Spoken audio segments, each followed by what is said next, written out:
जी, मैंने अपने जीवन में बहुत बहुत बुरे काम किए हैं, जुआ, शराब, मांस, मदिरा। लेकिन अब सोच सोच कर डर लगता है, मेरा आगे का क्या हाल होगा। बहुत पछतावा हो रहा है। मैं हाँ, माफी अब मांगना चाहता नाम हूँ। जप करो, भगवान का नाम जप करो। अब लो नशानी, अब ना नशे हो। महाराज जी, किसी समय में मरने वाले को सोचता था कि आज मरूं कि कल मरूं। आपका सत्संग सुनने लगा तो बच गए। हाँ बिल्कुल, मरना तो है ही, बचेंगे तो है नहीं, मरना तो है। पर हम मरे तो ऐसे मरे कि हमारा मरना महोत्सव हो जाए, मृत्यु हमारा महोत्सव बन जाए। भगवान का नाम हमारे मुख में हो, हृदय में भगवान का ध्यान हो, हमारा शरीर छूट रहा हो, ये मृत्यु महोत्सव हो गई। तो नाम जप करो। गलतियां आपसे ही नहीं सबसे हो जाती हैं, लेकिन बार बार गलतियों को दोहराना ये ठीक बात नहीं है। एक बार हमने जान लिया कि ये गलती है, अब उसे दोबारा हम ना करें। जो पाप कर्म हम जानते हैं कि ये पाप कर्म है, हम उनका अब दोबारा कभी अपने जीवन में प्रवेश न होने दें और भगवान का नाम जप करें तो ठीक हो जाओगे, ठीक हो जाओगे, सारे पाप नष्ट हो जाएंगे। नाम संकीर्तनम यस्य सर्व पाप प्रणाशनम। भगवान का नाम जप, भगवान का नाम कीर्तन, ये समस्त पापों का नाश। जब आपका सत्संग सुनने लगा हूं तब से कुछ भी नहीं करता। हाँ बिल्कुल, आनंदित रहो जी। नीरज कुमारी जी, राधे राधे महाराज जी। महाराज जी, आपका सत्संग और एकांतिक वार्तालाप सुनते हैं और नाम जप भी करने का अभ्यास कर रहे हैं। महाराज जी, मैं अपना एक अपराध आपके आगे रखने आई हूँ कि जो जो दोष मैं दूसरों में देखती थी महाराज जी, वही मुझ में आने लग गए हैं महाराज हाँ जी। और ये बहुत बहुत, जलन हो रही है महाराज जी। हाँ ये बहुत पक्का सिद्धांत है कि हम जिसके दोष दर्शन करेंगे वो हमारे अंदर प्रकट हो जाएंगे। इसलिए हम किसी के दोष न दर्शन करें। ये आपका ही नहीं, ये हमारा भी अनुभव है। पर दोष दर्शन ये साधना में बहुत बाधक है। अगर किसी में दोष दिखाई दे तो उसी समय प्रणाम करके भगवान से प्रार्थना करनी चाहिए कि भगवान हमारी दृष्टि पवित्र कर दो, कि हम किसी के दोष न देखें, ये हमें व्यर्थ में गंदी बात दिखाई दे रही है। और अगर हमने मान लिया कि वो ये दोषी है तो वही दोष हम में आ जाएगा। ये पक्की बात है, ये आपका भी अनुभव है तो हमारा भी अनुभव है, और ये शास्त्र का अनुभव है, शास्त्र का आदेश है। पर दोष दर्शन, पर निंदा श्रवण, पर निंदा कथन, तीन बातों से साधक को बहुत बचना चाहिए।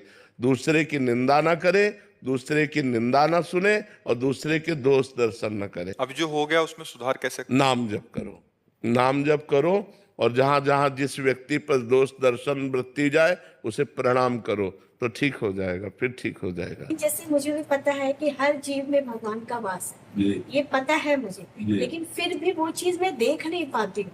हाँ, ये साधना से देख पाते हैं। जब हम खूब भजन करते हैं ना और डट के भजन करते हैं, हमारी इंद्रियां पवित्र होती है तो परम पवित्र भगवान सामने नजर आते हैं।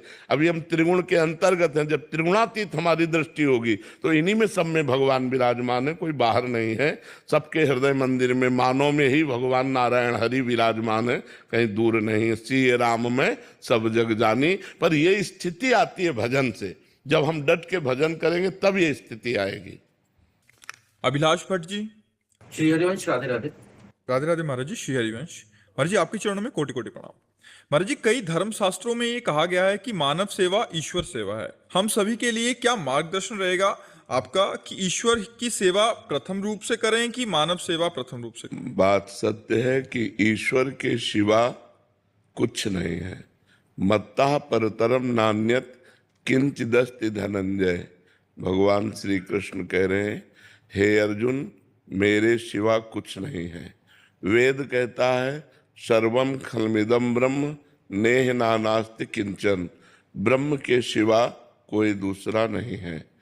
हमारी ब्रह्म भावना सब में नहीं है। कहीं स्त्री है, कहीं पुरुष है, कहीं जड़ है, कहीं चैतन्य है, कहीं उत्तम है, कहीं अधम है। यही हमें अपनी दृष्टि सुधारनी है। हम मानव को मानव मानकर सेवा करेंगे तो पुण्य मिलेगा। अगर मानव को भगवान मानकर सेवा करेंगे तो उपासना बनेगी, अध्यात्म पुष्ट होगा। अध्यात्म पुष्ट होने से मोक्ष होता है, पुण्य होने से बंधन होता है। पुण्य का बंधन है, पुण्य का बंधन सुख भोग है, पाप का बंधन दुख भोग है। लेकिन अध्यात्म दोनों बंधनों से मुक्त करता है। पुण्य और पाप दोनों का नाश करके भगवत प्राप्ति कराता है। इसलिए मानव की ही नहीं, प्रत्येक जीव की भगवान का स्वरूप मानकर आराधना की जाए तो हमारा अध्यात्म मार्ग पुष्ट हो। यदि हम भगवत भाव विहीन सेवा करते हैं तो वो पुण्य बनता है, वो अध्यात्म नहीं। तो इसलिए हम हर जीव में, चराचर में, जड़ चेतन जग जीव जत सकल राम मैं जानी, बंदों सबके पद कमल सदा जोरी जुग पान। उपासक वही है, अध्यात्मवान वही है जो चराचर जगत में भगवान को देखता है। जो शरीरों को देखता है, स्वभाव को देखता है, कर्मों को देखता है, गुण दोष को देखता है, वो अविवेकी है। विवेकी तत्व दृष्टि रखता है, ये पार्थिव दृष्टि नहीं। जी। स्वामी सर्वानंद जी हरिद्वार से। हरिओम। राधे राधे महाराज जी। महाराज जी आपके चरणों में कोटि कोटि प्रणाम।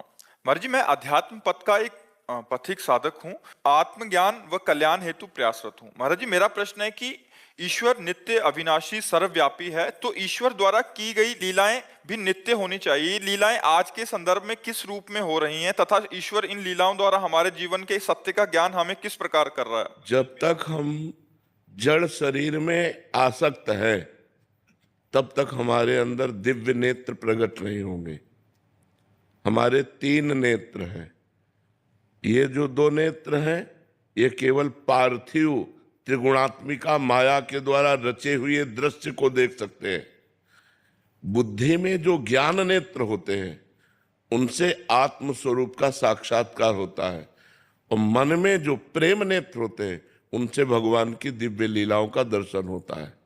जैसे स्वप्न में होने पर हमें जागृत अवस्था का भान बिल्कुल नहीं रहता कि एक स्थूल शरीर शैया पे पड़ा हुआ है।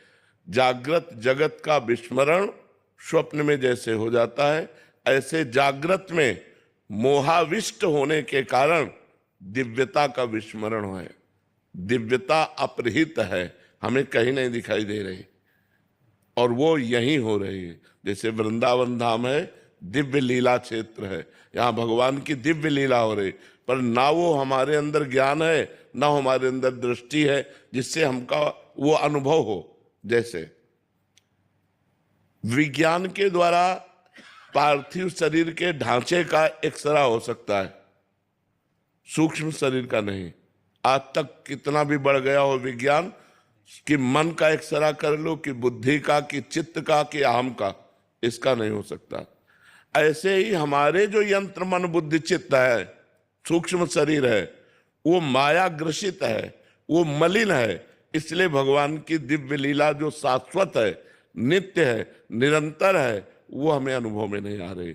उसके लिए हमें साधना चाहिए, हमें अपने मानस नेत्र खोलने होंगे, हमें अपने ज्ञान नेत्र खोलने होंगे, तब हम देख पाएंगे। जैसे भगवान के विराट स्वरूप को देखने के लिए अर्जुन साथ रहते हुए भी असमर्थ थे,